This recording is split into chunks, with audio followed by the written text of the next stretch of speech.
लखनऊ लोक जन समाज पार्टी भारत के राष्ट्रीय अध्यक्ष सतीश कुमार चतुर्वेदी के द्वारा लखनऊ स्थित विधायक निवास दारुल सफा की कॉमन हाल ब्लॉक में एक प्रेस वार्ता का आयोजन किया गया, जिसमें राष्ट्रीय अध्यक्ष ने मीडिया के सभी उपस्थित साथियों से रूबरू होते हुए कहा कि लोक जन समाज पार्टी भारत सामाजिक न्याय एवं देश में समुचित विकास तथा रोजगार सृजन करने हेतु गाँव-गाँव जाकर लोगों को जागरूक करके जोड़ने का कार्य करेगी एवं गरीबों को न्याय दिलाने हेतु दलित वर्ग में भी क्रीमी लेयर का मांग करेगी, जिससे कि गरीब दलित का आरक्षण संपन्न हो। आज सर ये जो बैठक हो रही है, क्या उद्देश्य उसका? आज हम लोगों का जो ये कार्यक्रम है, ये कई मुद्दों पर चर्चा करने के लिए वार्ता हुआ, जिसमें हम शिक्षा नीति, स्वास्थ्य नीति और बेरोजगारी नीति पर वार्ता किए हैं और सड़क सुरक्षा, नारी सुरक्षा, ड्राइवर सुरक्षा, साइबर सुरक्षा और किसान सुरक्षा को लेकर के वार्ता की।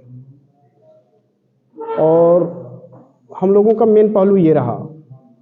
कि उत्तर प्रदेश नहीं बल्कि पूरे देश में लगातार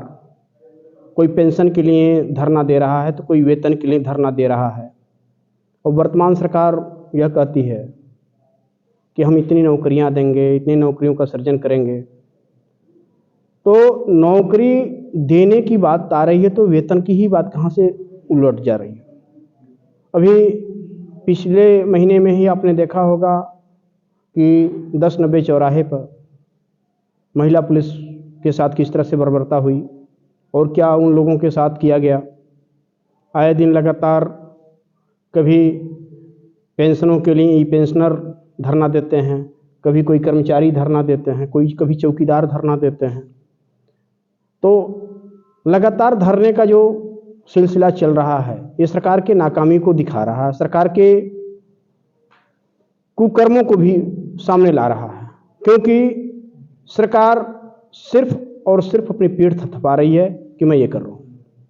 जबकि हमारी पार्टी अपने मैनिफेस्टो में डाली है कि अगर हम सत्ता में आते हैं तो हम नए रोजगार का सृजन करेंगे और शिक्षा नीति पर कार्य करेंगे, स्वास्थ्य नीति पर काम करेंगे। कहीं भी हमारे किसी भी परिजन को वेंटिलेटर में रख करके गुमराह नहीं किया जाएगा कि नहीं वो जीवित हैं, और उनसे पैसे वसूलने के बाद उनको मृत घोषित करके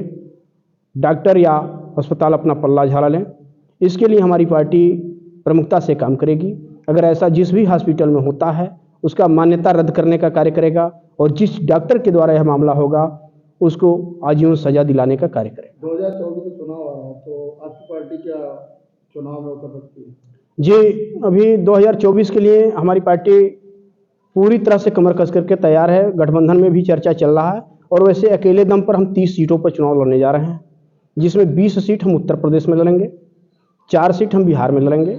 2 सीट हम झारखंड में लड़ेंगे, 2 सीट मध्य प्रदेश में लड़ेंगे और 2 सीट महाराष्ट्र में लड़ेंगे। जो मुद्दे आपने बताया, इसको लेकर आपने शासन प्रशासन में बातचीत की है क्या? जी, लगातार इस मुद्दे को लेकर के हमारी पार्टी संघर्ष करते आई है, और इस मामले को लेकर के पिछले महीने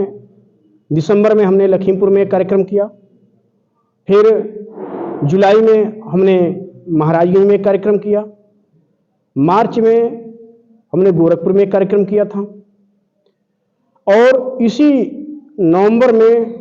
और सितंबर में बिहार और झारखंड दोनों जगह जाकर के हम लोगों ने इस कार्यक्रम को किया था और सरकार तक मांग पत्र भिजवाया था। क्या रणनीति आने वाले रणनीति पर देखिए, चुनाव में सभी पार्टियां जा रही हैं,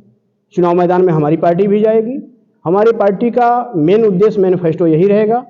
कि हम सरकार में आते हैं तो नारी सुरक्षा देंगे, सड़क सुरक्षा देंगे, साइबर सुरक्षा देंगे, किसान सुरक्षा देंगे और रोजगार की सुरक्षा देंगे, गारंटी देंगे। क्योंकि आने वाले दिन में भारतीय जनता पार्टी की सरकार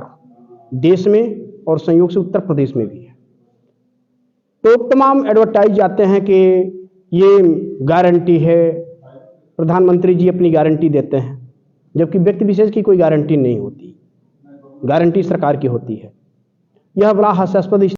तमाम तरह से रोड पे आवारा पशुओं का छूटापन घूमना, उससे एक्सीडेंट होना, उससे फसलों का बर्बाद होना, ये सारी चीज़ दर्शाता है कि सरकार सिर्फ और सिर्फ नाकामी की तरफ जा रही है। कहीं से कोई कार्यप्रणाली इनकी ठीक नहीं है, और इसका हमारी पार्टी घोर निंदा करती है।